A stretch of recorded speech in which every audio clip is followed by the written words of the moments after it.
¿Qué tal? Muy buenas tardes a todos. Muy buenas tardes, doctora Marcela Valadez. Un gusto que nos acompañe como siempre. Un Buenas tardes, gustazo doctor. verte. Muy buenas tardes a todos. Ok, muy bien. Entonces, yo creo que ya vamos a iniciar con nuestra charla para darle la bienvenida al doctor Arturo Sandoval, presidente de la asociación. Buenas tardes, doctor. Mucho ¿Qué gusto que tal? nos acompañe por acá. Su Muy servidor, buenas tardes. Gerardo Carrillo. Y nos acompaña la QVP de Química, Verónica Pérez. Mucho gusto, Verónica, por acompañarnos y poder compartir esta interesante charla sobre fraude. El tema de fraude, ustedes saben que es un tema que está en auge, es un tema que actualmente todos los esquemas GFSI nos están exigiendo los análisis de vulnerabilidad. Es un importante tema. Actualmente no es un tema que atraiga mucho para la conferencia, ya lo decía yo. De repente, cuando tocamos temas como bienestar animal o tocamos temas que exportación a Estados Unidos, se llenan las charlas, pero van a ver lo interesante que es este tema. Verónica tiene especial experiencia en este curso y en estos temas. Arturo, Marcela, ¿nos tiene algo que comentar antes de pasar a presentar a la Química Verónica y darle la palabra también? Adelante, Marcela, por favor. Gracias, doctor. Nada más darles la bienvenida otra vez a todos. Gracias por acompañarnos. Bueno, bien comenta el doctor Gerardo, ¿no? Que hay muchas veces que algunos temas quizá todavía no son muy conocidos, como es el caso de este tema en particular. Es un tema que por el área que yo trabajo a mí me llama mucho la atención. Entonces le agradezco también aquí a la Química Verónica por su charla. Bienvenido. Gracias. Pues también mi agradecimiento en nombre de todos los asociados de la Asociación Mexicana de Veterinarios Especialistas en Inocuidad y Calidad. Y hace rato te lo decía, esa generosidad es la consolidación de alguien que tiene esa seguridad de su conocimiento. Por eso te lo agradecemos mucho. Vamos a disfrutarlo. ¿Sí? Muchas gracias. ¿Nos ayudas a presentarla? Sí. Claro, claro. Muy bien, pues nuestra invitada de lujo el día de hoy es la QVP Verónica Pérez Cortés, egresada del Instituto Politécnico Nacional. Ella cuenta con una maestría en ciencias en microbiología, también por la misma casa de estudios, y un máster en gestión de calidad, European Quality Formation, ¿no? Es instructora GFSI en BRC, en FSC 22000 y temas vinculados. Y la maestra cuenta con 30 años de experiencia en los sectores alimentarios, servicio y manufactura, asesorando y auditando sistemas de gestión de calidad e inocuidad alimentaria. Cuenta también con experiencia en laboratorios de ensayo e investigación en microbiología y en organismos de certificación en la administración de programas de certificación y como auditora en sistemas, procesos y productos. También como docente en cursos de grado y posgrado en materias como microbiología e inocuidad alimentaria y calidad en diferentes universidades. Docente en numerosos cursos de calidad e inocuidad en industrias e instituciones de México y del extranjero. Damos pues paso para escuchar y abrevar de la maestra Verónica Pérez. Muchas gracias. Muchas gracias, Arturo. Bueno. Ahorita nos un segundo en lo que Marcela nos apoya a habilitar el coanfitrión con Ustedes Verónica. me dicen ya. Sí, ¿verdad? Ya está habilitado. Perfecto. Sí, Listo. muchísimas gracias. Vamos a poner aquí.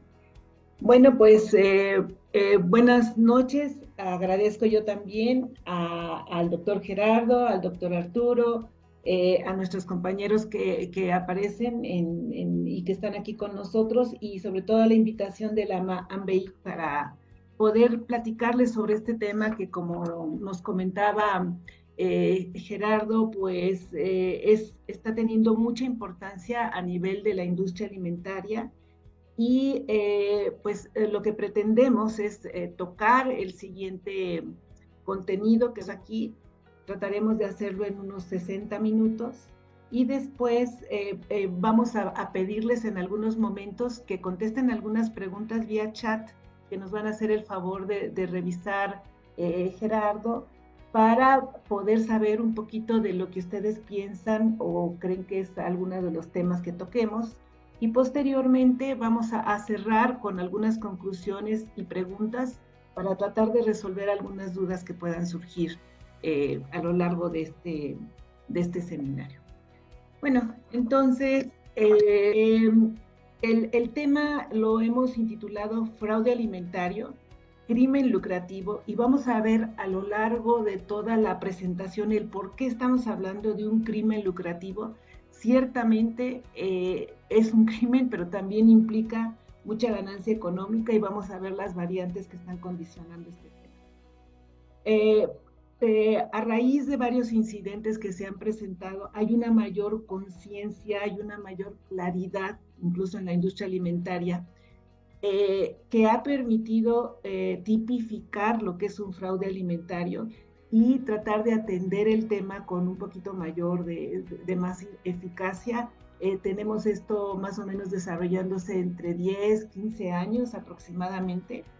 Y bueno, ha pasado de lo meramente anecdótico, porque todo el mundo sabemos que, por ejemplo, a la leche se le agregaba agua o le ponían glucosa a la miel y lo platicábamos así como una anécdota, pero ahora que ya la gente entiende más que esto lo podemos conceptualizar como un fraude, pues ya ha habido una mayor participación de diferentes actores y ya se han incautado muchos alimentos fraudulentos, pero aún hay mucho que trabajar.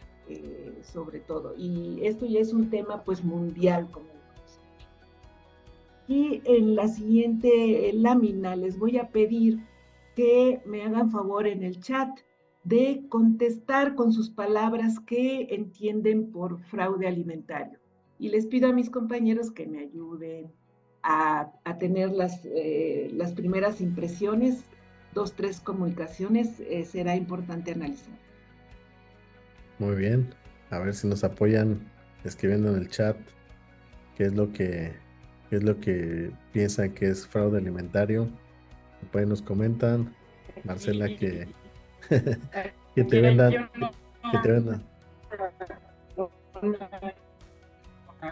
respuesta ya.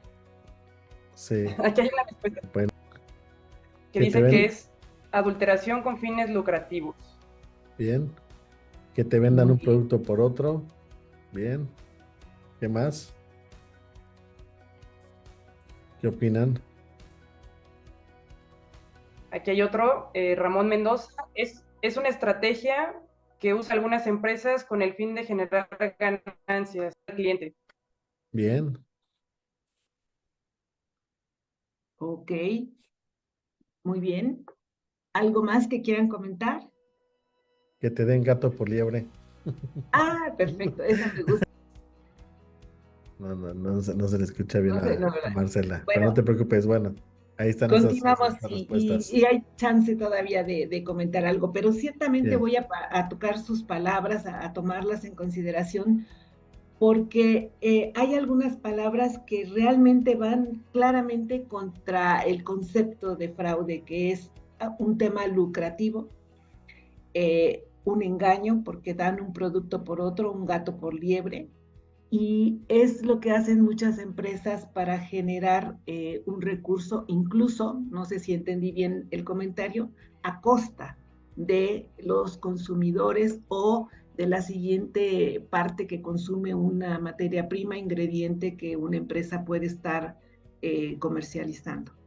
Vamos a ver entonces cómo cuadran sus comentarios con el siguiente, la siguiente gráfica, ¿no? Esta la tomé de una publicación de GFSI que se hizo en el 2018 aproximadamente, porque nos permite vincular algunos elementos que están relacionados entre sí y que a veces están tan fuertemente hermanados que nos hacemos enredos de por dónde está la cosa, pero que si entendemos bien los conceptos, podemos diferenciar algunos asuntos que pueden surgir en la industria. Y me iré primeramente con el de inocuidad alimentaria, porque es un tema que tiene muchísimos años y que se basa, o la metodología más empleada universalmente es el tema de HACCP, en donde se hacen el análisis de aquellos peligros que, como su nombre nos dice, pueden estar relacionados o están relacionados a una falta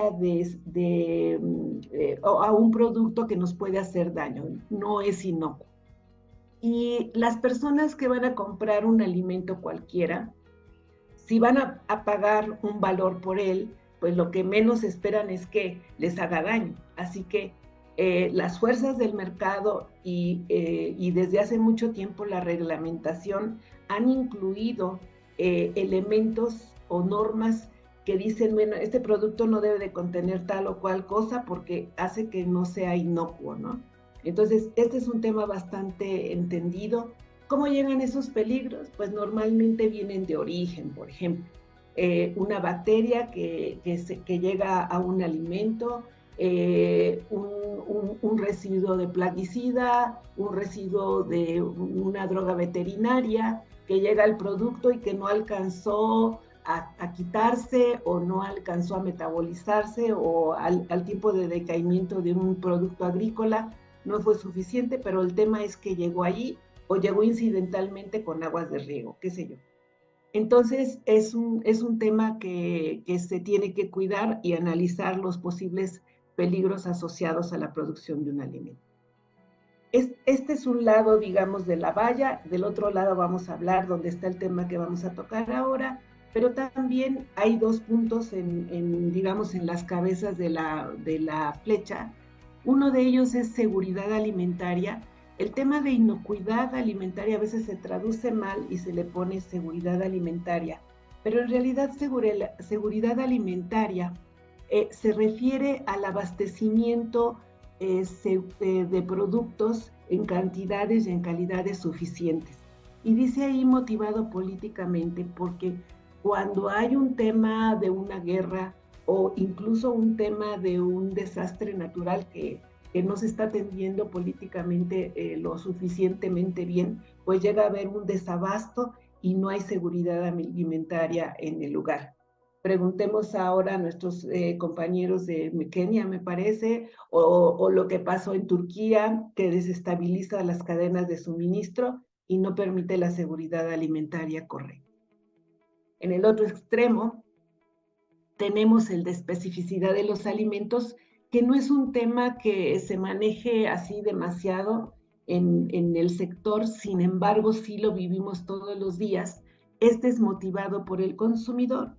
Se refiere a aquellas preferencias que tiene el consumidor actual en ciertas características de los productos, por ejemplo, alimentos orgánicos, ¿sí? O no modificados genéticamente, o de libre pastoreo, o producidos bajo bienestar animal, etcétera, ¿no? Bajo comercio justo. O sea, son ahora cuestiones que el consumidor está más consciente y hace que este concepto aparezca como especificidad de los alimentos, ¿no?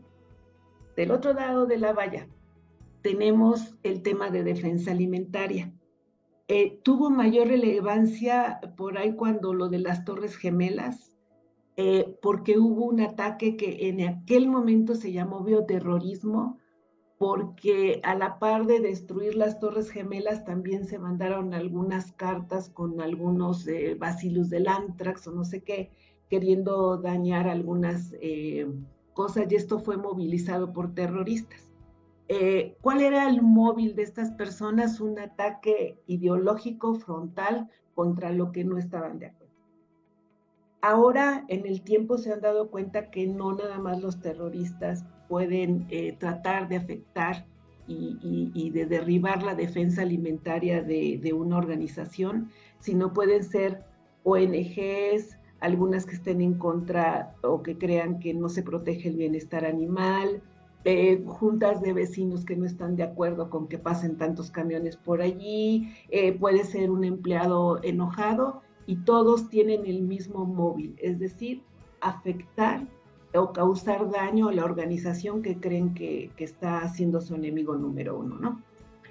Y el fraude alimentario se refiere justamente a la producción de algún materia prima o producto o incluso un material de empaque que no cumple la especificación y que se produce con fines de ganancia económica a una costa del engaño y la afectación del consumidor, ¿sí? Entonces, vean, los móviles que tienen cada caso nos van a tipificar más o menos el tipo de actividad que están haciendo algunas personas u organizaciones. Ahora, si analizamos esta gráfica con estos recuadros de color, bueno, nos damos cuenta que en el caso de la inocuidad alimentaria, pues estamos hablando de algo accidental o incidental, mientras que en el caso de defensa y fraude estamos hablando de un tema de adulteración intencional, que bien nos comentaron nuestros compañeros en el chat. Ahora, tomo esta definición, aunque ya es un poquito antigua, me gustó porque en realidad nos muestra todas las variantes que puede tener un fraude, ¿sí? Entonces, fíjense, el fraude alimentario es una cuestión internacional, decía en ese momento, emergente, que incluye la adulteración, sustitución, dilución, simulación, manipulación indebida, falsificación, imitación, afirmación falsa, todos ellos, o de ingredientes, o de alimentos, o de envases, que son engañosos y tienen como fin el lucro, es decir, la ganancia económica. ¿Sí? Entonces, fíjense, este concepto nos pone de manifiesto, por un lado, la variación de métodos para hacer un fraude. Por otro lado, que el foco o el objetivo del fraude puede ser el alimento como tal, o pueden ser los ingredientes, o pueden ser incluso los envases o los materiales de envase. Y además todos persiguen una ganancia económica. Entonces, wow, se va complicando este tema del fraude. Y una definición un poquito más light, pero igual de concisa y concreta, es la que vemos aquí, del protocolo que se llama BRC, es un protocolo británico que probablemente muchos conozcan, que va ahora en la parte FUS, en la versión 9. ¿Qué nos dice esta definición? Que es la sustitución, adición, dilución intencionada de un alimento, materia prima, o la falsificación de un producto material con el propósito de una ganancia financiera. Y la ganancia financiera se puede dar por dos vertientes. Una, incrementando el valor aparente, ¿sí? Vamos a ver algunos ejemplos más adelantito. O por la reducción de costos en su producción.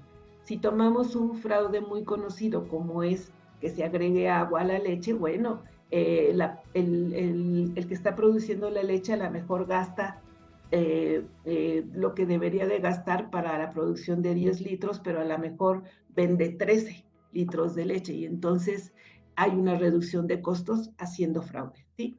Pero aquí agrega y está subrayado el tema de intencionalidad, ¿de acuerdo? Ahora, este es un tema, haciendo un poquito de historia, que no es nuevo.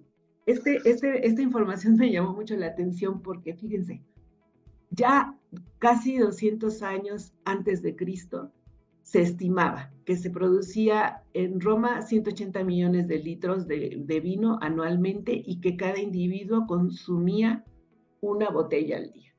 Pero si hacemos la cuenta y se sabe que había aproximadamente 500,000 de gentes en Roma, quiere decir que para satisfacer la demanda deberían de estarse produciendo 182,5 millones de litros. Pues aquí no nos cuadra la cuenta. Por lo menos 2,500,000, quién sabe de dónde salieron, ¿ok? después se sabe que se diluía con agua de mar para cubrir la cuota de producción. No sé cómo sabía eso, ¿verdad? Pero el tema es que cuando la oferta y la demanda se desbalancea, es campo para el fraude alimentario.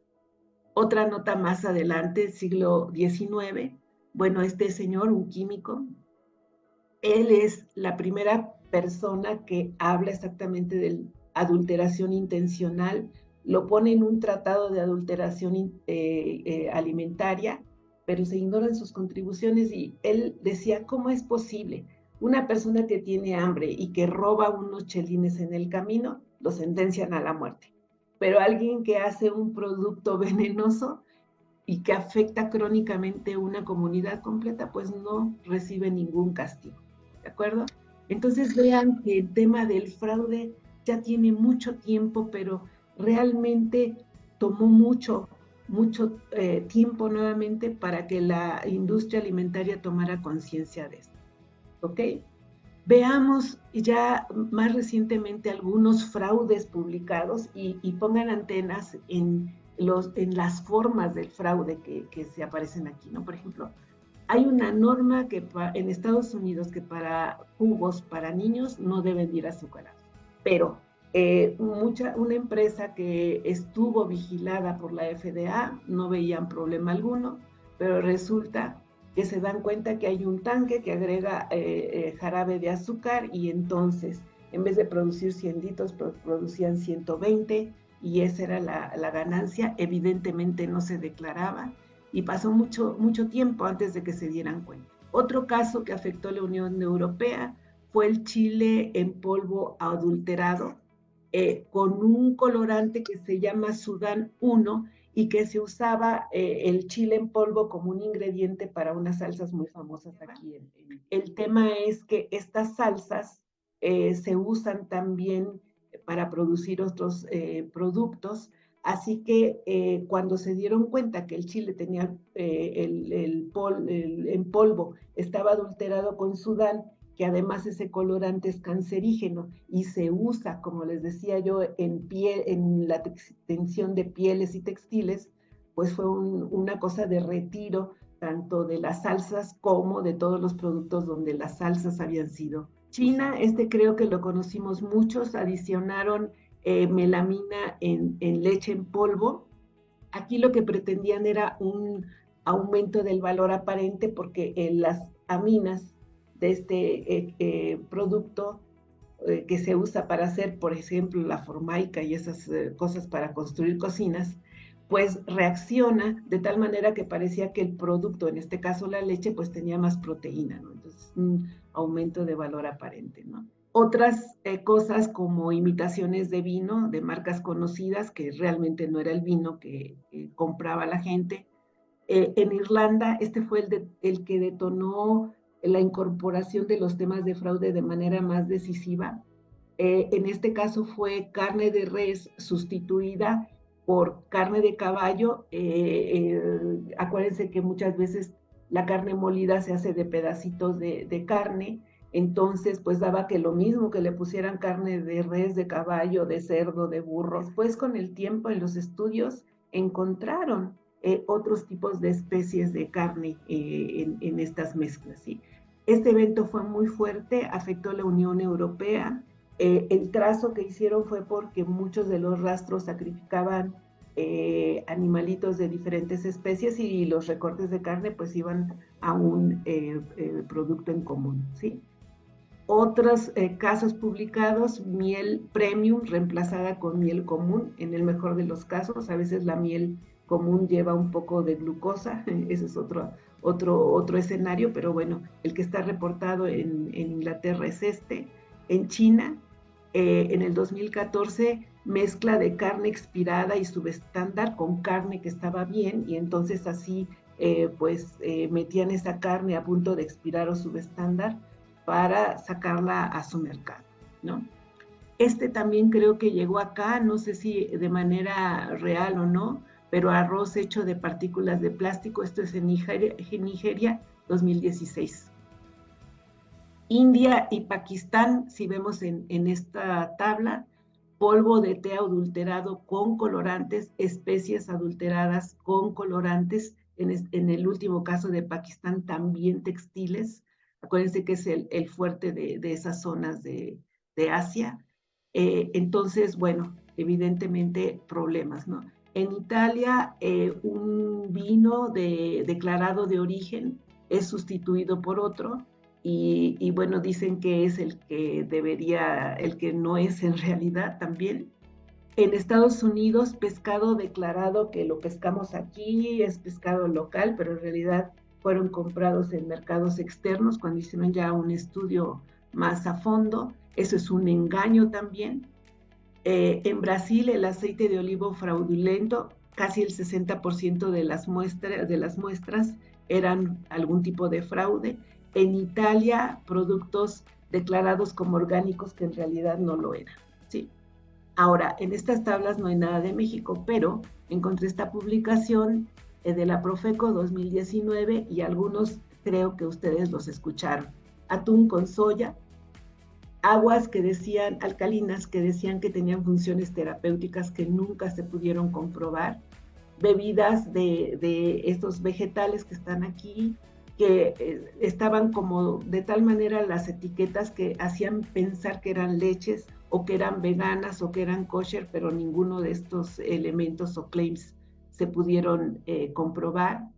Aceites comestibles tipo gourmet, como los que aparecen ahí, ajonjolí, aguacate, todo esto, pero que son adulterados con aceite de cártamo.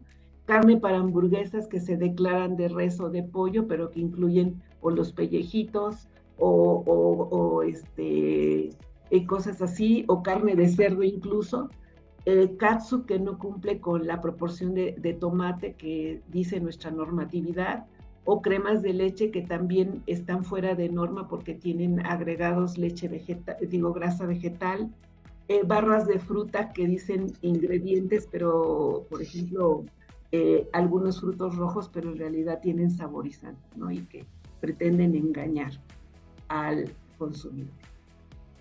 Entonces, como ven, creo que cada vez es más frecuente, creo que hay más alertas, más información en todos lados donde podemos entender qué es lo que está pasando, ¿sí?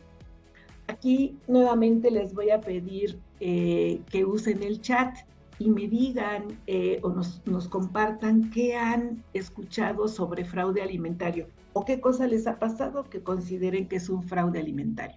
Vamos a dar unos minutitos, por favor, 1 minutito, 2, usen su chat para que tengamos una interacción más divertida. A ver si nos apoyan, por favor, comentando. Sí, aquí nadie se equivoca, ¿eh? Sí, Así no, que nos ayudan a todos todos. aprendemos. No, regularmente a mí que me toca andar en muchas empresas, a veces ven situaciones que son normales, pero realmente no son normales. Exacto. Entonces, si alguien ha visto alguna situación que le parezca extraña o que ha escuchado sobre fraude, si nos ayudan a escribirlo en el chat. Aquí hay uno ¿Sí? de Sergio Osvaldo Cruz. Ajá. Vender agua con carne. La carne inyectada, claro, muy común. Carne inyectada, sí. Yo me he estado mordiendo la lengua para no decirlo, pero sí, bien común. Pero Normalmente salió. las Ahí está. arracheras o los pavos que venden en Navidad o el pollo, el cerdo, prácticamente todas las especies ya tienen esa práctica aquí en México. Tenemos otra de Ramón Mendoza. Se ve mucho en los jugos que les ponen agua. Estos que venden en algunos lugares como restaurantes. Aquí hay otra que dice la miel diluida vendida en la calle. Exacto, sí. Tenemos otra de Ramón Mendoza. Se ve mucho en los jugos que les ponen agua. Estos que venden en algunos lugares. También por aquí tenemos participación del doctor Sandoval, que dice: a mí me llegó una denuncia de un médico TIF de que entraban X toneladas de carne a una planta de corte y deshuese TIF. y salían X más 2 toneladas de corte. Lo denuncié Claro. y me amonestó la secretaría. Pues sí. Todavía hay mucha ignorancia en estos temas, ¿verdad? Sí, Pero estoy segura que alguno ha pensado en la guaguacoa, ¿no? sí. O- Yo ahora que me sí, ha tocado trabajar con plantas que procesan tés, mucho del té también procesado también, simplemente es prácticamente pasto saborizado, colorizado, de lo que ustedes quieran, de exacto, Jamaica, de lo que quieran. exacto. Hay muchas cosas así. El tema es el engaño, ciertamente, ¿no? Sí, Entonces, miren, seguro si dejamos proceder, algunos se acordarán de muchas cosas, pero hay bastante cosas. Algunas ya las comentamos aquí en México y vean que esto está sucediendo día con día. Muy bien. Exacto. Bueno, entonces veamos estos datos duros que encontré por allí. Fíjense, estos datos, las primeras dos diapositivas son del 2006 y fíjense, esto es una información de la Interpol. Se estima que el fraude alimentario le cuesta a la industria alimentaria aproximadamente, bueno, casi 50 miles de millones de dólares por año, ¿sí? Y se ha estimado que el 10% tanto de los alimentos en Estados Unidos como en Inglaterra tienen algún tipo de fraude. En el 2011, la Interpol publicó que se incautaron más de 16,000 toneladas de alimentos y 33 millones de litros de bebidas adulteradas, con un valor de 117 millones de dólares y que se detuvieron o se hicieron 672 detenciones. Y aquí quisiera comentar algo que también venía en esa publicación, que nos decía también que, bueno, en primer lugar, que ya se han tipificado, y lo vamos a ver más adelante, o identificado grupos de delincuencia organizada trabajando en esto. Lo ven como un comercio, un crimen lucrativo porque es de menos riesgo, pero igual de mucha ganancia, ¿no? ¿De qué se han aprovechado? Bueno, se han sofisticado estos grupos de delincuencia, aprovechan sus capacidades logísticas, sus conexiones, recursos muy avanzados, a veces negocios existentes, a ventajas financieras, incluso criptomonedas, tecnologías sofisticadas, redes sociales, medios sociales, sitios web, para poder vender este tipo de productos sin tanto riesgo, porque los más perseguidos son justamente el tráfico de drogas, ¿no? Y otra cosa a favor de toda esta situación es que a nivel mundial hay insuficientes investigadores, fiscales, jueces y vemos desde la base que es personas en la industria alimentaria que estén entendiendo este concepto y por eso la importancia de compartirla con ustedes, ¿no? Entonces, el tema es complejo, además de que la Interpol ha notado que, por ejemplo, la Europol ha estimado que hay 3,600 grupos del crimen organizado, siendo todavía el tráfico de drogas pues el prioritario, digamos, el número uno, pero pues el fraude alimentario pues se mantiene dentro de las 7 prioridades como ya hemos comentado, ¿no? Ahora, explicando un poquito más las formas de cometer el fraude, aquí los tenemos y ya más o menos lo imaginamos, ¿no? Mezclar ingredientes líquidos de más valor con otros de menos valor, como el tema de la leche, o también reemplazar un ingrediente que tenía como la miel de manuka que vimos por allí con otra de menos valor, mal etiquetado, haciendo falsas declaraciones, sobre todo en aquellos productos que tienen algún claim como orgánico, como libre de, o cosas de ese estilo que cuesta más trabajo producirlos. Bueno, lo etiqueto incorrecto, invento lo que sea, ¿no? Encubrimiento, como vimos, el agregar los colores, agregar a lo mejor sabores para tapar algo que está mal, mayor calidad aparente, como lo que comentamos de la melamina, que como les decía es un compuesto orgánico que se usa en materiales sintéticos para hacer muebles y pegamentos y adhesivos, ¿no? Imitaciones de marcas muy conocidas usando algo similar, o a veces son empaques o a veces son recetas, pero el tema son imitaciones que van a reportar ganancias financieras a otros, ¿no? Y también el mercado negro, que como les decía, son venta de excedentes de productos que se meten, por ejemplo, en cajitas donde hay productos que están ok, pero vamos a ir a ponerles otras cosas para poder desplazar mis excedentes alimentarios. Ahora, ¿cuáles son los alimentos de mayor historial de fraude? Pues los que vemos aquí. Si ustedes observan, son alimentos que o tienen un valor agregado importante, digamos el aceite. Aquí abajo vemos azafrán, por ejemplo, o son productos que son fácilmente adulterables como la leche, ¿sí? El café molido evidentemente es más fraudable que el café en polvo.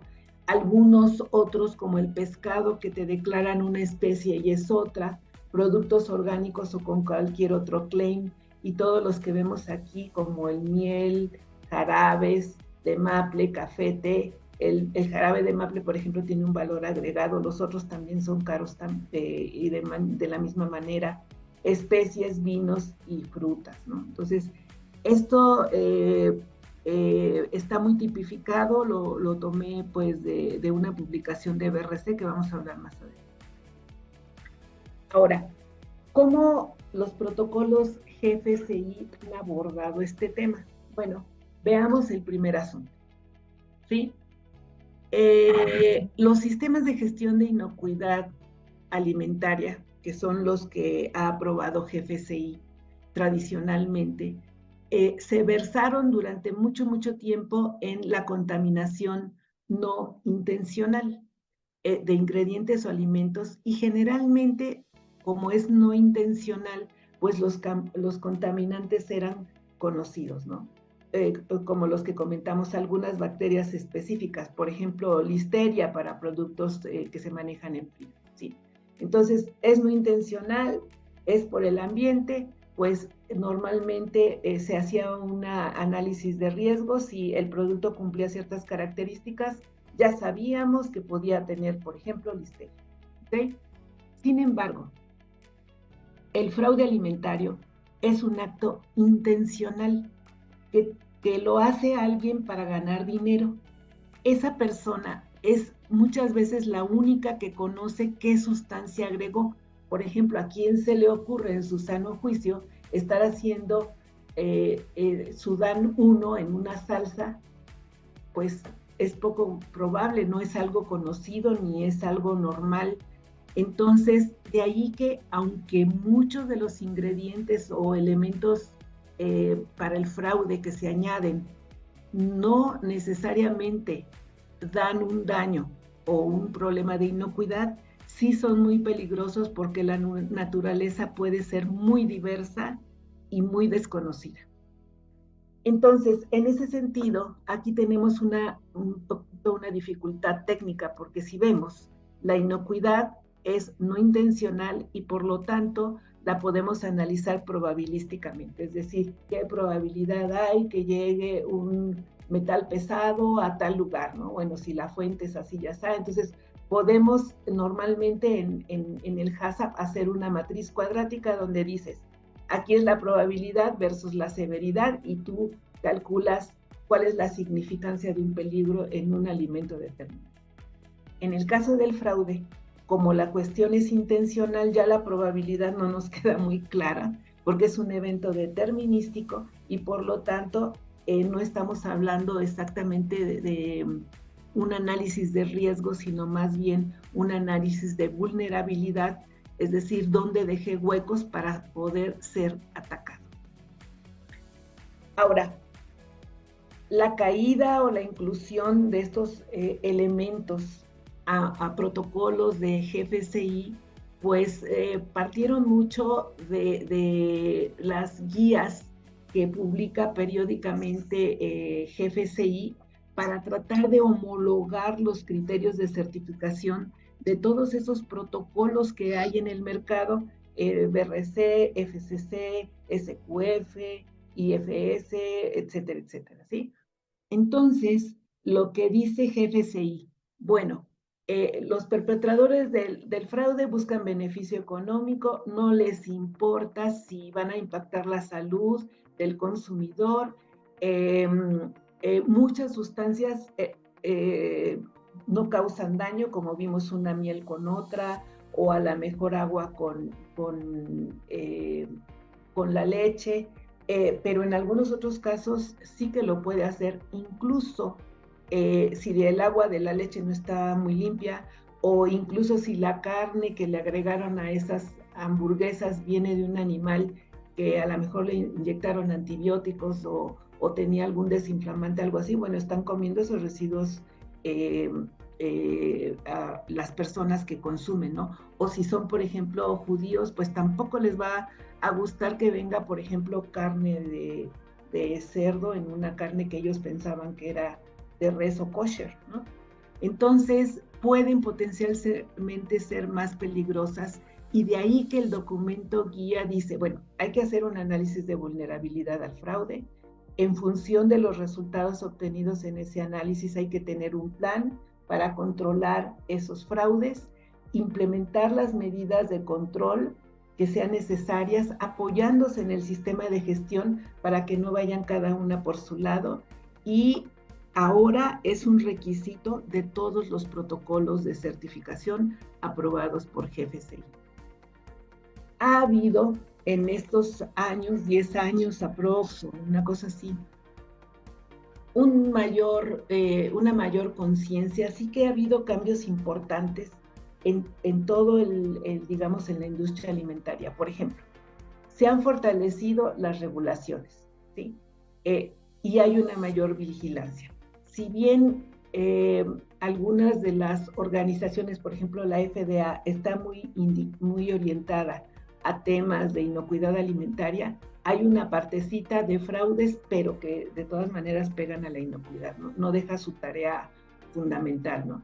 Sin embargo, han introducido conceptos de fraude en las regulaciones, y hay un mayor fortalecimiento que incluso ha permeado en los estándares voluntarios, como en este caso los protocolos de certificación, en donde ya se incluyen elementos de vulnerabilidad al fraude.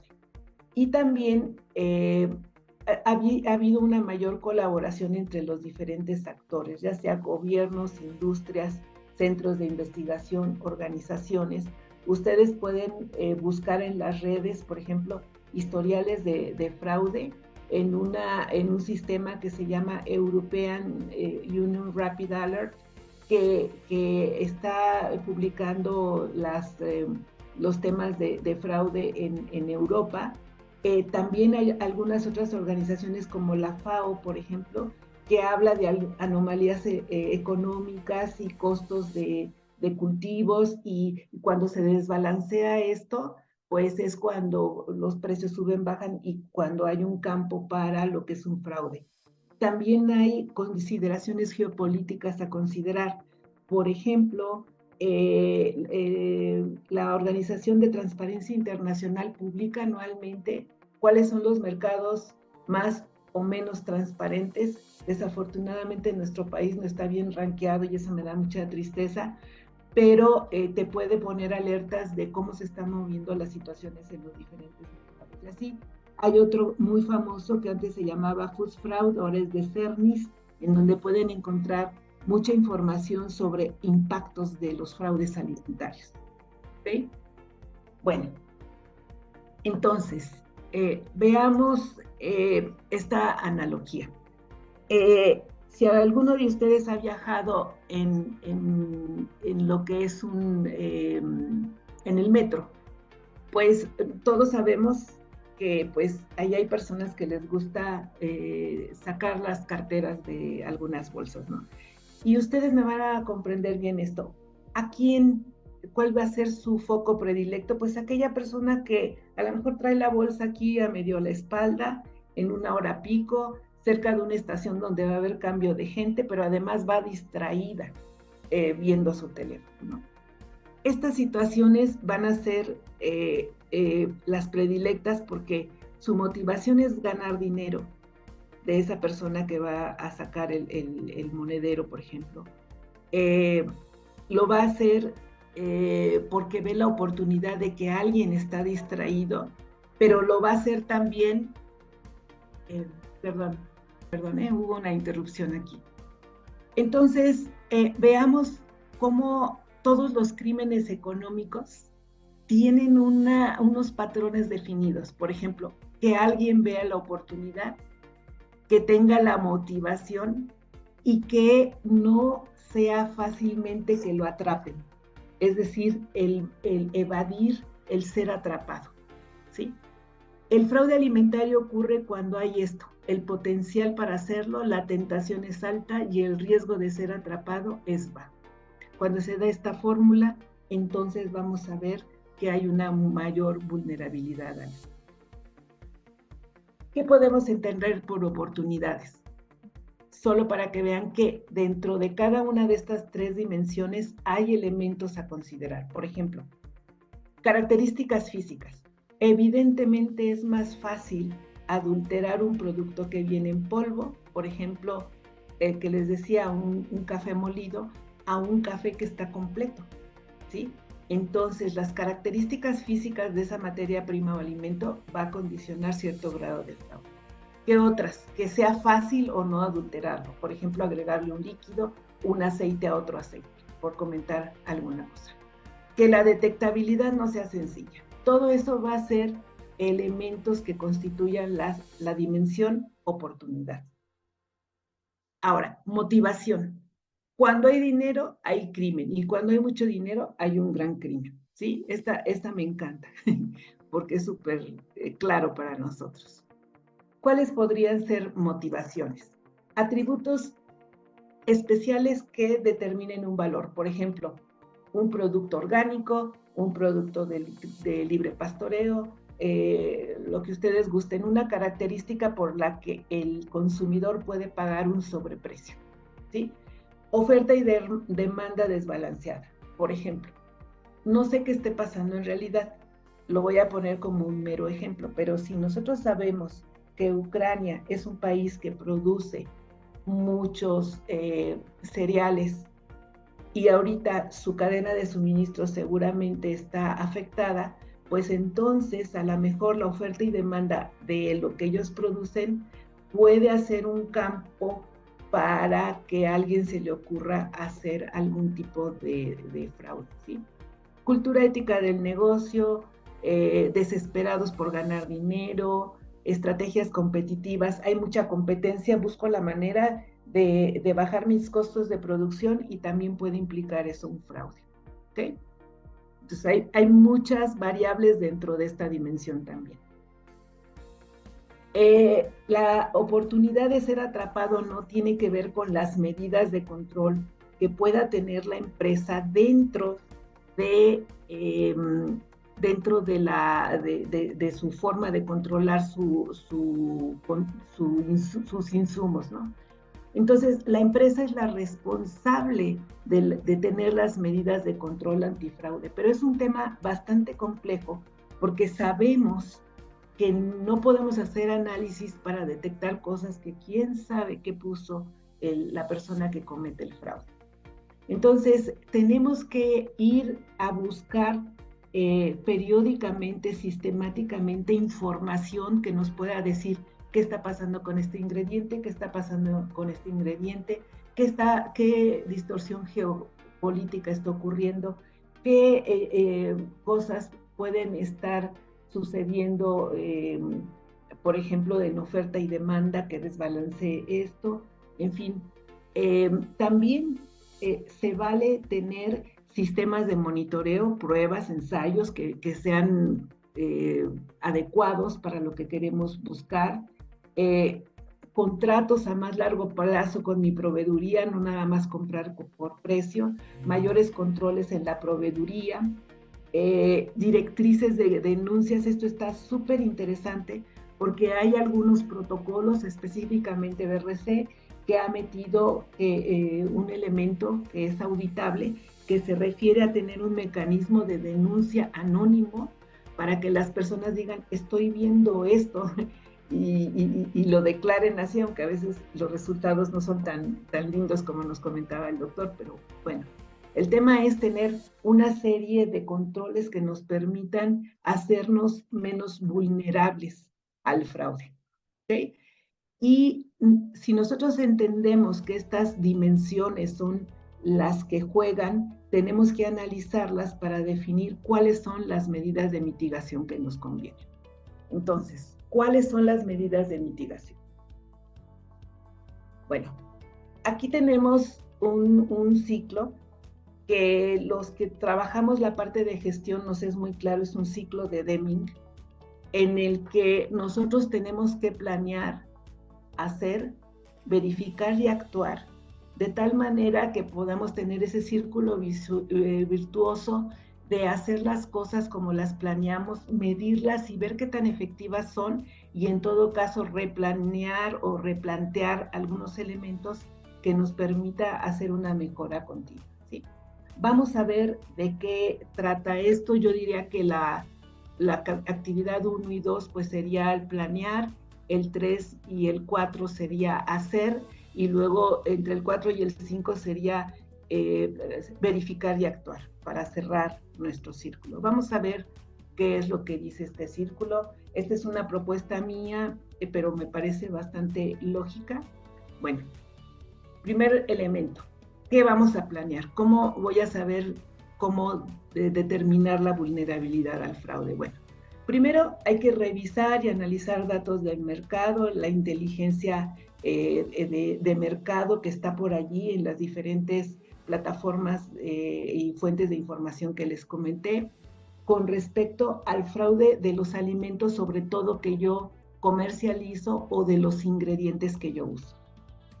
Si tengo muchos ingredientes, puedo hacer grupos, a lo mejor por tipos de ingredientes lácteos, harinas, qué sé yo, pero también pueden ser ingredientes según su origen, pues todo dependerá de cómo intuyo yo que pueden ser las cosas.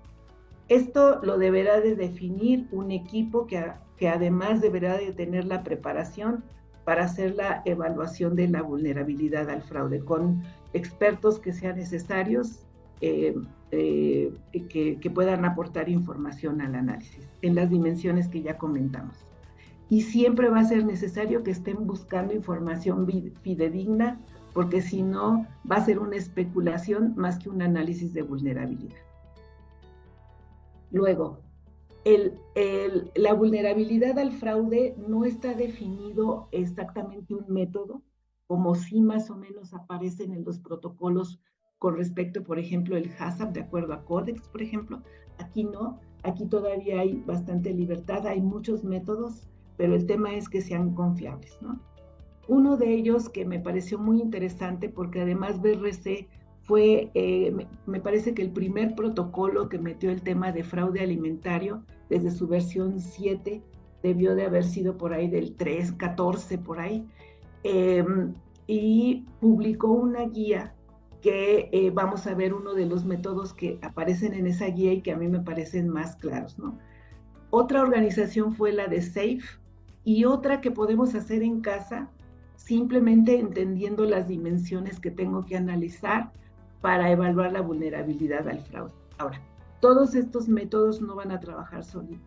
Si yo no busco información fidedigna, nuevamente, como les digo, va a ser una especulación.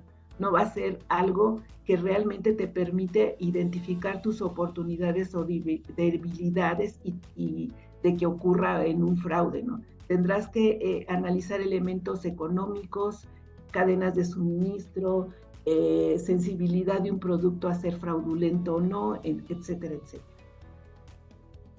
Ahora, la guía de BRC que les comento, la publicaron desde la versión 7, ahorita se mantiene en la versión 9, y es una guía para entender la vulnerabilidad al fraude. ¿Okay?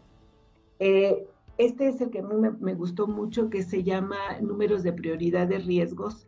Analiza aquí las 3 que yo le llamo dimensiones, es la oportunidad de ocurrir, la probabilidad de detección, la rentabilidad o la motivación. ¿Ok? Entonces, lo que hace este método es poner cada una de las dimensiones y ponderarlas del 1 al 5. Dentro de la oportunidad de ocurrir, acuérdense que puede estar lo que vimos en una lámina anterior, por ejemplo, que el producto sea, por ejemplo, en polvo, ¿sí? O que sea fácil adulterarlo, o que no sea fácil detectar lo que yo le voy a poner. Bueno, todo ese tipo de cosas puede ir en esta dimensión, que haya un producto que me sirva para enfraudar al otro. Por ejemplo, voy a enfraudar azafrán, ¿sí? Pues yo no voy a usar algo más caro que el azafrán, porque si no, pues no hay motivación, entonces no hay rentabilidad, no tiene sentido. Así que el peor escenario es calificado con 5, o sea, oportunidad de ocurrir muy alta, rentabilidad muy alta. Acuérdense que la probabilidad es al revés, entonces si es la probabilidad de detectar es muy improbable, es el peor escenario, y por eso lo vamos a calificar con 5. ¿Okay? Ahora, aquí vemos estas materias primas. Aquí están las 3 dimensiones. El número de prioridad de riesgos es el producto de las 3 dimensiones, y ya ahí vemos un caso supuesto de materias primas A, B, C y D. Y vamos a ver que multiplicando esos valores nos indica un número de prioridad de riesgo, y eso quiere decir, la materia prima A tiene poco riesgo, las otras 2 tienen un riesgo moderado, y entonces a lo mejor necesitamos meter alguna otra medida para contener el fraude. Sin embargo, el grupo D tiene un riesgo elevado, y por lo tanto tenemos que tener métodos más factibles, más realizables, para bajar el potencial de fraude que puede tener. ¿Okay? Bien. Ahora, la herramienta SAFE es una herramienta que incluso se puede bajar de la red. BASA también, y ellos fueron los que pusieron más de manifiesto esto de las oportunidades, motivaciones menos medidas de control. Y esta evaluación en estas 3 dimensiones lo hacen a través de 50 preguntas que vienen relacionadas a estos temas. Y aquí tengo una como imagen para que ustedes tengan una idea de las preguntas, las oportunidades, motivaciones y medidas de control que se ponderan en las líneas de abajo, como vemos allí. Después te arroja la herramienta estos gráficos ¿cómo se llaman? Pues pueden ser de barras, o pueden ser de radar, como se muestra en la imagen. Evidentemente, mientras más redonda y llena sea el radar, pues más riesgo tiene eso, y de esa manera tú vas a decir, bueno, esto tiene mucho riesgo, y vas a priorizar el riesgo de alguna manera, ¿sí? Este método es accesible y tienen un link, está en varios idiomas. Esto es el Consejo de GFSI apoyó la iniciativa para publicar estas directrices, para tener esta herramienta. SAFE le llamaron, y es una metodología que se hizo en colaboración con esa organización, que es una empresa de gestión de riesgos para servicios forenses, por ejemplo, y con la unión de algunas universidades de Holanda. ¿De acuerdo? Bueno, y bueno, si todo eso no es suficiente, ustedes pueden hacer, considerando las diferentes dimensiones y los elementos de esas dimensiones, para evaluar si es rentable, si es fácil de llevar a cabo, y si hay poco riesgo de ser descubierto o no. Y nosotros podemos poner estas informaciones en una tabla de Excel, por ejemplo, y luego tratar de ponderar, así como vimos el Priority Risk Number, y tratar de valorar el dato que vemos aquí abajo, para saber la prioridad de riesgo. Ahora, insisto, en este asunto, es importante que si yo voy a definir una prioridad y riesgo y voy a invertir en una medida de mitigación, esta tiene que ser sobre riesgos bien ponderados. Por eso es importante que todo el análisis de vulnerabilidad lo haga con información que sea replicable, que sea certera, para que no hagamos una cuestión incorrecta. ¿Okay? Ahora, para introducir las estrategias de mitigación antifraude, lo puedo hacer en diferentes partes, ¿no? Por ejemplo, puede ser en mi propia cadena de suministro. Aquí quiero comentar algo. Si lo que persigue el enfraudador es ganar dinero, la forma en que lo voy a hacer, y sobre todo se ha orientado a la compra de materia prima. Si, por ejemplo, yo voy a hacer hamburguesas y compro, en ese caso, la carne más barata porque revolvieron recortes de carne de cualquier especie, ¿sí? Es donde la persona que hace el fraude va a tener la mayor ganancia. Por lo tanto, donde más puede suceder esto del fraude alimentario es en la compra de suministros, ¿sí? Entonces hay que controlar su cadena de suministros, hay que incluso controlar los intermediarios, tener un poquito mayor de certeza en las cadenas de suministros. Mientras más larga la cadena de suministros, hay más tentación.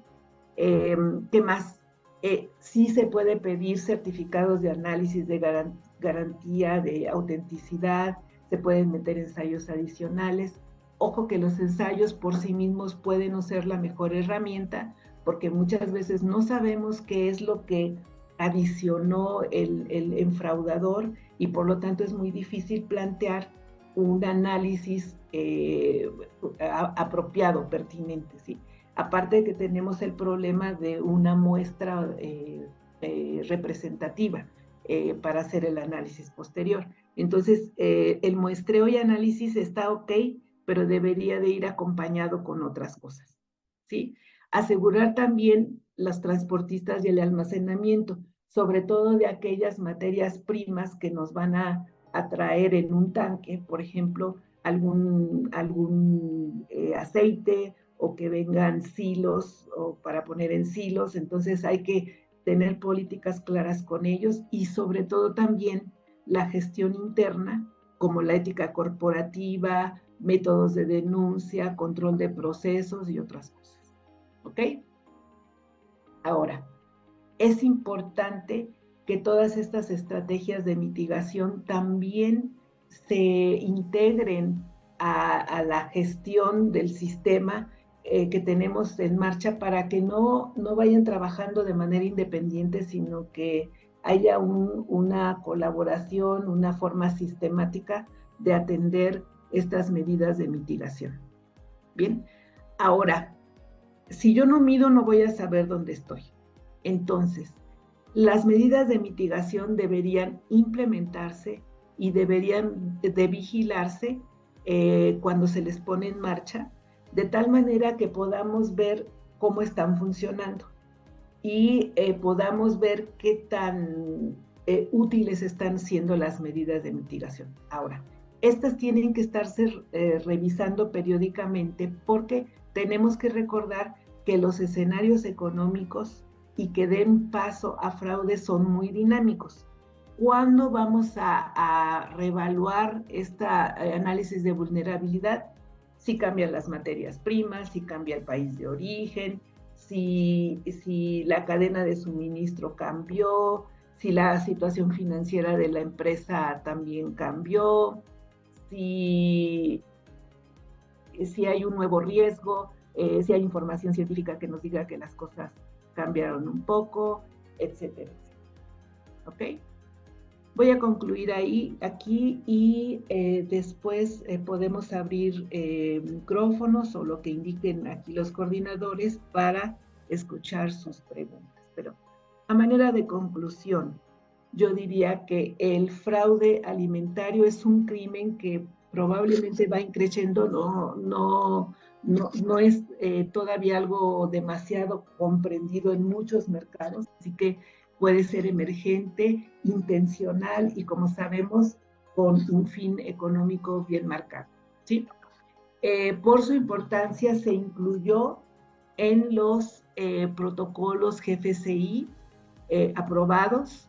En todos ellos se incluye que debe de haber una evaluación de la vulnerabilidad al fraude y que en función el grado de fraude que podamos encontrar o de vulnerabilidad al fraude, pues hay que definir las medidas de mitigación y pues darle seguimiento y medición para saber en dónde, si están funcionando estas, ¿no? Hay diferentes metodologías, toqué rápidamente 3 de ellas, pero hay varias. El tema es que tenemos que partir de información fidedigna y tratar de analizarlo en las 3 dimensiones que hemos comentado, por lo menos. Será más efectivo las medidas de mitigación si lo hacemos junto con un sistema de gestión para que no trabajen de manera descoordinada, y hay que revisarlo porque el sistema y las condiciones del fraude son muy dinámicas y tenemos que asegurar la efectividad y, de ser posible, la mejora de estos elementos para el control del fraude. Muy bien. Pues aquí tenemos espacio para algunas preguntas. No sé si dejo de compartir. Ustedes indíquenme. Sin problema, pues ahorita dejar de compartir y ahorita ponemos la diapositiva de nosotros. O Marcela, si nos apoyas a proyectar tu diapositiva. Sumamente interesante, Verónica, la verdad es que me encantó tu charla. Es un tema, la verdad es que esa parte, la última parte realmente vale oro. En verdad que me da gusto que las personas que se conectaron el día de hoy lo pudieran ver. A mí de los métodos de análisis de vulnerabilidad, el primer método sin duda es el que más me gusta porque es el más sencillo, el más aplicable, más práctico. Créanme que del 100% de las empresas que visito, ni el 1% tiene bien hecho el análisis de vulnerabilidad de las que audito actualmente, ¿no? Entonces, en verdad, como consumidor, eso viéndolo como auditor, ahora como consumidor, la verdad es que, en verdad que mi trabajo a veces me hace que cada que visito una empresa me dé cuenta de cómo abaratan costos, ¿no? Ahorita se puso muy de moda la parte de plant-based food, toda la parte de orgánico. Ya las empresas venían haciendo nuggets 100% soya. Ahora lo que hicieron fue que le cambiaron el nombre a plant-based y ahora es un nugget que ya era de soya y que ya era barato, nada más que si antes le ganaban un 10%, ahora le ganan el 200, 300% a un producto simplemente por el marketing. Entonces, ellos siguen haciendo productos que son veganos, que son para un mercado objetivo, que está dispuesto a pagar más por no utilizar proteína de origen animal, pero ahí está un poquito la parte de la ética. Ya comentaba el compañero de la parte de la agua que lleva carne, no solamente los productos inyectados, hace poco iba a un restaurante, pasé al aeropuerto y se me hizo fácil sentarme, pedí una pechuga asada con ensalada. Esa pechuga se desbarataba, o sea, pensé que estaba cortando una gelatina. O sea, una pechuga de pollo, cuando uno regularmente ya sabe que es fibrosa, que tiene cierta textura, y ya para mí era evidente el grado de superinyección que tenía. Ya platicaba yo que piezas de pechuga las comercializan con un 60% de inyección, 60% de agua, piernas de cerdo lo mismo, la arrachera, nosotros sacamos la bolsita de arrachera y nos queda 25% de agua. El fraude, la línea entre que se vuelve fraude y no fraude es bien delgada, porque si la empresa te está declarando los ingredientes y te está declarando que es un producto mejorado o inyectado, ya no hay fraude. El problema es que muchos de nosotros no leemos las etiquetas, pero se da fraude en todos los productos alimenticios que ustedes quieran. Cuando les decía yo lo de los tés, la parte del café, le ponen azúcar, le ponen café de primera, de segunda, de tercera. que ya viene parasitado, que viene con picado por larvas, también se lo utiliza y se vende ya para otros productos de tercera o de cuarta calidad, pero para todo hay un mercado. Sin duda yo creo que también con la parte de inflación que estamos enfrentando actualmente, vamos a ser objeto de cada vez más fraude. Un concepto que también se confunde mucho, que lo comentabas tú, la parte de los antibióticos, la parte del clenbuterol y todos esos temas de promotores del crecimiento. El fraude ya es donde está la delgada línea, porque a veces dice, es que te provoca un daño a la salud. Sí, te provoca un daño a la salud, pero el objetivo primordial del ganadero no es matar gente, no es dañar humanos, es ganar dinero a costa de abaratar costos de producción. Entonces, ¿qué los motiva a usar promotores de crecimiento y no declarar que los usan? Es que ellos se están beneficiando económicamente. Que el daño colateral es el daño a la salud, sí, ya es un tema de inocuidad, es un tema que analiza HACCP porque es un peligro, pero fraude, donde nos tenemos que enfocar es a mitigar esas situaciones donde las empresas, los productores obtienen un beneficio económico a costa de nosotros los consumidores. Como te decía, es un tema bien interesante. Me gusta mucho este tema de fraude porque a veces te das cuenta ya como consumidor te das cuenta de que cada rato a uno le quieren ver la cara, pero bueno, les doy los micrófonos. No sé si hay algún comentario, Arturo, Marcela. ¿Preguntas? Marcela. No, pues invitar a los participantes que tenemos. Bueno, creo que si nos dejan a nosotros hablar, ya los vamos a dejar. No sé si hay algún comentario por parte del público, la gente que estuvo participando, alguien que tenga alguna experiencia, alguna duda que quieran compartir también. Hola. Justo en ese tema de las etiquetas, ¿considerarían fraude que los productores aprovechan que la gente no lee las etiquetas? Porque es una realidad. Ahora ya la gente le pone un poquito de atención a los sellos y con todo, pero al final creo que es algo que la industria aprovecha, ¿no? Que la gente no lee, entonces dice, pues la gente ni va a poner atención en la información nutrimental, ¿no? ¿Lo considerarían fraude? Yo sí, pero no sé qué opinan ustedes. Al final obtienes una ganancia económica haciendo eso, ¿no? Ya si te toca alguna revisión y ya si alguien se llega a dar cuenta, probablemente, ¿no? Fíjate que si recordamos el concepto de fraude es una cuestión intencional para ganar dinero y que para no ser atrapado, te vas a dar cuenta que si esos tres elementos se juntan, típicamente va a ser un fraude, ¿no? Hay cosas que si son declaradas, como nos comentaba Gerardo, pues es que no leyó la etiqueta, entonces ahí el que pecó de inocente fue el que consumió algo que no quería y lo compró simplemente por precio. Entonces tenemos que ser cuidadosos con ellos. Ahora, no todos los fraudes de este tipo te van a dar una enfermedad. Entonces también pasa por eso mucho desapercibido un tema, porque dicen, pues yo siempre lo compré así, ¿no? Entonces confunde la gente común el tema de inocuidad, el tema de fraude, y ya vimos que son distintos, ¿no? Sí, teóricamente las normas y las normas de etiquetado están orientadas a proteger, pero pues la gente tampoco las aplica ni las conoce. Claro. Sí. Muchas gracias, Sabrina. De hecho, fue lo que pasó con la parte del atún en su momento, ¿no? Los de los atunes toda la vida lo habían decleclarado, nada es que nada había. Era nuestra plática, por eso. Sí. Sí, al final la gente aprovechan y en ese caso hasta es fraude y se vuelve un problema de inocuidad porque la gente no sabe que tiene soya y pues terminas enfermo y haciendo más rico.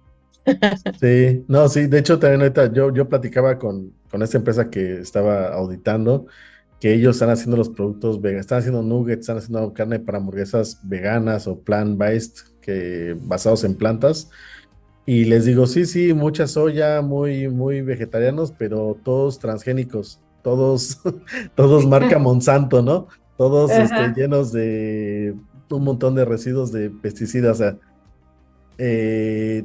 eh, esa parte de cero sustentables, de los barcos gigantescos que se importan de los grandes campos de Estados Unidos, de mano de obra migrante. Entonces, sí, ya se sienten más tranquilos porque no traen carne, pero no se fijan en el otro impacto, ¿no? Entonces dicen, sí, sí, esa parte nos metemos, esa no nos lo preguntaron, pero pues sí, evidentemente sí, pues, es transgénico, ¿no? Porque Ujú. es importado, viene de Estados Unidos toda la materia prima, entonces, sí, a veces es un poquito de desinformación de los consumidores.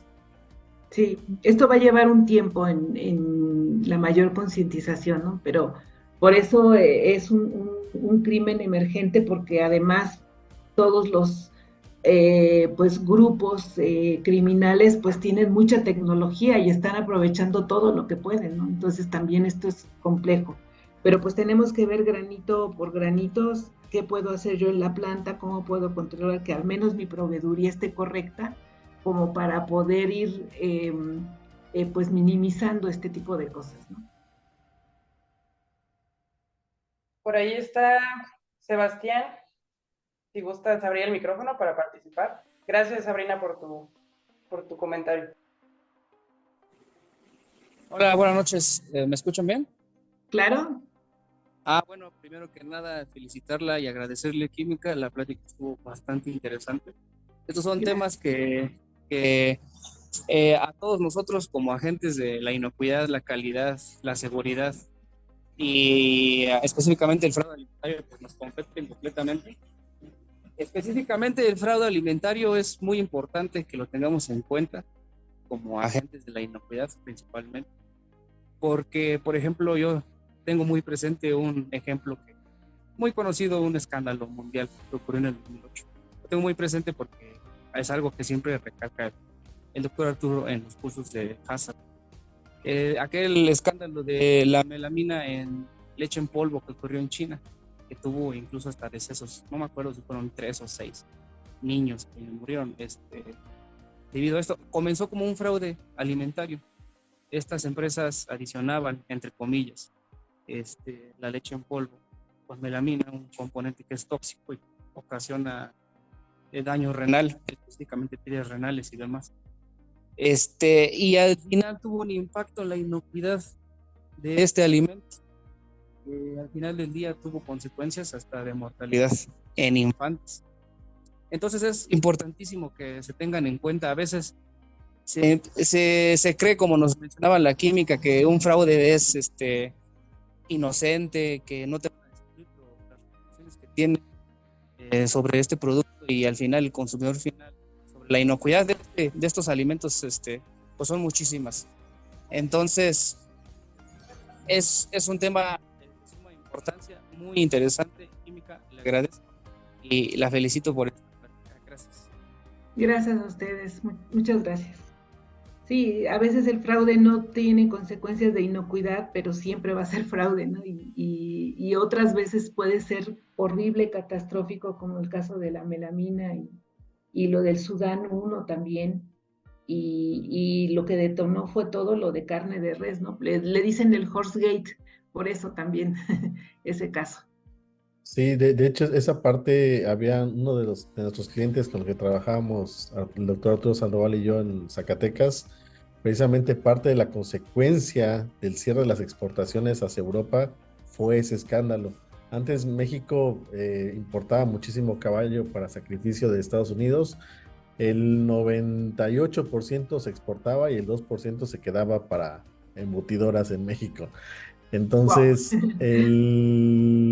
era muy buen negocio, era muy buen mercado, pero esa carne se exportaba tal cual como carne de caballo, y de hecho sí habían restaurantes sobre todo en los países nórdicos, llegaba a Nueva Zelanda, me parece, a Holanda, y de ahí se movía por Francia y por todo el norte de Europa. Pero igual a algún empresario se le hizo fácil esa misma carne que provenía de México o de América, porque no solamente era América, sino también Canadá, utilizarla para hacer hamburguesas. Y como la carne de caballo es tan magra, que si tú la combinas con cebo de res o la combinas con grasa de cerdo, manteca de cerdo, agarra ese sabor, y aparte como es tan magra te ayuda mucho a la cohesión de la carne de hamburguesas. No te va a hacer relinchar, no te va a matar, no te va a hacer nada. El problema es que tú como consumidor no esperas que tenga la carne de caballo, ¿no? Y pues como el caballo también tiene esa mucha imagen del pet, está muy asociado a las mascotas, pues más bien también esa fue la parte que les impactó mucho al saber que estaban comiendo carne de caballo. Pero la carne de caballo bien procesada y bien manipulada que proviene de estas empresas mexicanas, pues totalmente inocua y segura. El detalle es que no, el consumidor no era informado y eso le costó todo ese mercado cautivo que tenía México en la exportación de carne de caballo hacia la Unión Europea. Pero al final, por ganar unos pesos más, pues en Europa se le hizo fácil pues diluirla para hacer la carne de hamburguesas. Pero sí, ese ejemplo lo tengo yo bien presente porque sí estábamos con esas empresas nosotros trabajando. Ahora, de acuerdo a lo que dices, no es un tema de inocuidad, pero el fraude puede tener impacto en mercados completos como el que comentas, pero también puede ser un tema de sensibilidad, ¿no? Ay, me estoy comiendo una mascota, ¿no? O un tema religioso como el que comentaba yo, porque en el Horse también a la hora de que hicieron análisis de DNA, de PCR, se dieron cuenta que también había, por ejemplo, carne de cerdo, ¿no? Y para personas muy ortodoxas de ciertas religiones, pues eso no estaba bien. Entonces puede ser religioso, puede ser emotivo, puede ser de todo tipo, adicional a que pueda o pueda no ser algo de inocuidad, ¿no? Sí, sí, sí. Es esa delgada línea que regularmente cuando revisa uno los análisis, siempre se confunde mucho el tema de fraude con el tema de inocuidad. La repercusión no siempre es en la salud, sí, de hecho es por eso que salen los escándalos, porque a veces hay una repercusión a la salud, pero a veces mientras no mate a nadie, para que ellos siguen haciendo su agosto, eh, pero bien y bonito, ¿no? Con el aceite de oliva, yo platicaba con Marcela también de que igual uno bien confiado va y se compra su aceite de oliva bien barato de 5 litros y ya cuando ves está diluido con lo que quieras de aceite de canola o otro tipo de aceite que no sepa, ¿no? Pero a veces uno como consumidor nuevamente por desconocimiento no lo busca o no lo sabe. Exacto, exacto. Bueno, comentar algo ahí Ajá, relacionado. adelante, adelante. Gerardo cada vez más rompe mis ilusiones con cada cosa nueva que me plantea de la industria. Justo relacionado con el tema de consumidores, tenemos aquí una pregunta o un comentario que dice, como consumidor, siento que no hay algo que se pueda hacer. No sé si la maestra tenga algunas recomendaciones de dónde comprar, en quién confiar, por ejemplo, en las etiquetas que son falsas o sellos de certificaciones que son falsas. ¿Qué podemos hacer para no caer en el fraude, ¿no? Desde el punto de vista del consumidor. Bueno, primero yo creo que hay que comprar productos con empresas confiables. Las certificaciones que se dan y que contemplan elementos antifraude están publicadas o son empresas que su certificación es pública y lo pueden encontrar en las diferentes páginas de, por ejemplo, de BRC, de FCC, ahí viene, ¿no? Esa sería una, ¿no? Un poco sofisticada si quieren, pero comprar de empresas seguras, ¿no? Y eso es mejor que nada. También acostumbrar a leer las etiquetas. Otra cosa es que tengamos en cuenta que demasiado bueno para ser realidad, o sea, algo que debería de tener un costo, por ejemplo, un producto orgánico, que normalmente yo pago X cantidad y me venden algo que probablemente no refleja ni siquiera el costo de producción, pues ahí estoy sometiéndome más a un engaño, ¿no? Y estar consciente de que eso existe, ¿no? Y pues tratar de buscar las estrategias. Hay una cosa que cuando hemos dado cursos de esto, a mí me parte el alma, pero pues a veces pues no te queda otra. En Transparencia Internacional publica anualmente los países y su índice de corrupción. Entonces, si yo como consumidor puedo comprar de un lado y de otro o de otro, y digo, bueno, si son equivalentes y es mejor y es un mercado más transparente, pues a lo mejor me voy a comprarlo de ese producto. Y les digo que me parte el alma porque desafortunadamente mi país, al que quiero y adoro con todo mi corazón, pues no está bien rankeado, ¿no? Entonces, pues eso es lo que se me ocurre contestar en ese momento. No sé si Gerardo me pueda complementar la información. Sí, sí, totalmente. A veces todo el mundo tachamos de que lo chino es lo falso, pero no necesariamente.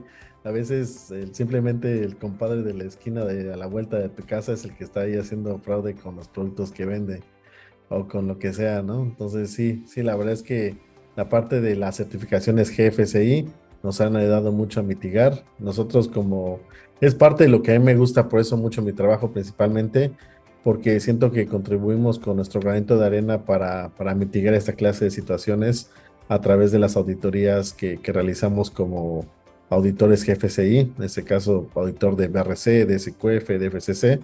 Tenemos la oportunidad de visitar ese tipo de plantas de alimentos para humanos. Y igual aprovechando ahorita el comentario, yo con la parte de veterinaria, pues veo que este fraude se da también en la parte del alimento para mascotas, ¿no?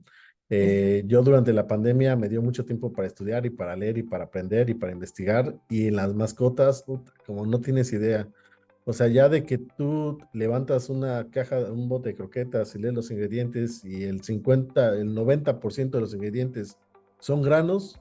O sea, ¿cuándo has visto a un lobo, a un león masticando elotes, ¿no? O comiendo mazorca o soya, ¿no? Entonces ahí esa parte que empiezan a diluir para reducir costos, empiezan a cambiar la dieta de los animales, y luego también las harinas. Las harinas también, muchas no están controladas, meten harinas que son de baja calidad, que traen residuos de medicamentos, traen residuos de metales pesados y se derivan en cánceres, en daños renales. No, no, no. En verdad que es un tema que da para mucho, que en verdad que me apasiona cada vez que hablo de él. Pero ahí en el tema de fraude en el alimento para mascotas, ese es un tema cautivo de investigación. Sobre todo que hay muy pocas empresas certificadas GFSI. Ya hay empresas certificadas GFSI para alimento para mascotas, pero Sí. una o dos empresas, no hay muchas. Entonces pienso que hay mucho por hacer en ese tema también. Por ahí creo que Milagros comentó algo, vi por ahí un mensaje. Sí, Sí, sí. hay Ajá. dos comentarios. Uno es de Julio. Muy interesante su plática, acabo de aprender mucho. Otro comentario de Milagros Medina, excelente conferencia. Muy Ay, bien. gracias. Gracias, gracias. Sí, sí, sí. Entonces, no sé si hay algún otro comentario, alguna otra pregunta que tengan. Yo quiero, perdón Sí, si no hay dale. un comentario. Sí. Mi anuncio de bienestar animal. Bueno, ahorita partiendo del tema de las croquetas, ¿no?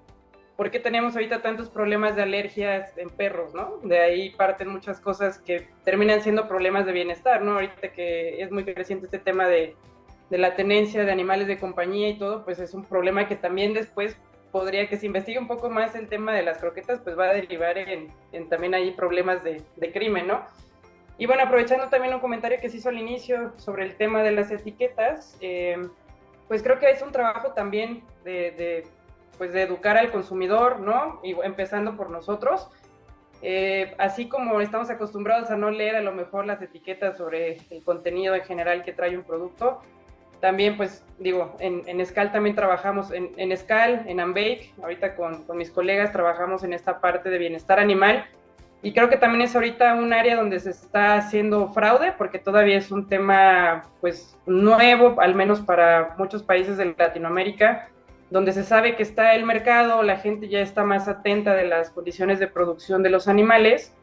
Entonces, como realmente ahorita no está regulado, dependemos de algunas certificaciones de tercera parte, no hay nada regulado por el gobierno, pues se presta que cualquiera puede decir que está vendiendo productos con bienestar animal o productos certificados con bienestar animal. Y pues bueno, es particular, ahorita entre colegas de Chile o de aquí de México, pues hay algunas certificaciones de bienestar animal que pues incluso nos permiten el uso de jaulas, ¿no? En gallinas o en cerdas, ¿no? Entonces de ahí pues es empezar a, como consumidor a cuestionarse pues sí, un poco más, ¿no? De, ok, esto dice que es un producto con bienestar animal, ¿no? La leche, la carne, etcétera, ¿no? Pero cuestionar un poquito más sobre la trazabilidad de esos productos, ¿no? Que en el tema de los productos de origen animal a veces puede ser un poco complicado llegar hasta el origen, ¿no? Sobre todo en producciones más pequeñas. Entonces era un comentario que quería hacer también tanto para como nosotros como consumidores, como para todos los colegas y todos los profesionales que están el día de hoy con nosotros, pues también es un área de oportunidad importante. Sí, sí, sí. Igual nada más para acotar, igual es un tema que realmente nos apasiona a Marcela y a todo el equipo de la asociación. Solamente los organismos de certificación certifican bienestar animal. Si llega cualquier Juan Pérez que tiene su empresa, como sea, Live por los animales, no necesariamente ellos te entregan un diploma, pero a veces ni siquiera hacen una evaluación integral de bienestar animal y ya están poniendo que es huevo de gallinas felices libre de jaula o leche de vacas felices y ponen el marketing y todo eso y no hay una certificación detrás. Entonces sí se está dando ahorita mucho. Nosotros que estamos apasionados en el tema lo detectamos todo el tiempo. Nosotros auditamos, somos auditores certificados y como auditores certificados hacemos una evaluación para organismos de certificación y nosotros vemos todo el tiempo que las marcas juegan con mucho esta parte que ya estas generaciones recientes estamos más sensibles con estos temas, pero sí, también se da mucho el fraude por la parte de mislabeling, por la parte de etiquetado, porque te están declarando una cosa y a veces simplemente es marketing o simplemente son sellos que ellos inventan o que dicen nosotros producimos con bienestar animal, pero no hay realmente una situación de bienestar animal que realmente avale el manejo de esos animales. Bueno, sí.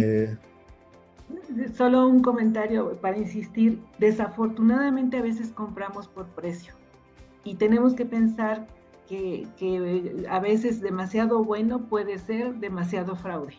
Así que hay que tener cuidado. Sí, yo quisiera hacer unas preguntas. En primera, me gustó mucho la presentación, la conferencia que dictaste, Verónica. Felicidades. Gracias. Después, veo dos cosas. Hay una parte que se me hace tomada o basada, no por ti, por los esquemas de GFSI, de la 31,000 de gestión del riesgo, las directrices, Sí. La matriz de riesgos. Entonces hago el comentario porque es interesante ver cómo toda esta cuestión que estábamos hablando, ¿te acuerdas que decíamos de la misma definición de inocuidad, ¿no? Que está vaga en todo el mundo, cada quien tiene su propio concepto, pero aquí vemos que hay una interacción muy padre entre los sistemas y entre la normativa, cómo se ha venido utilizando. Entonces, creo que para todos los compañeros sería muy benéfico que practiquen la elaboración de esas matrices de riesgo.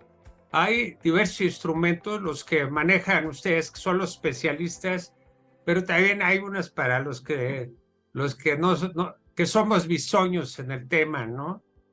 Que se hace con Excel, muy tranquilos, muy amigables y que vale la pena hacerlo.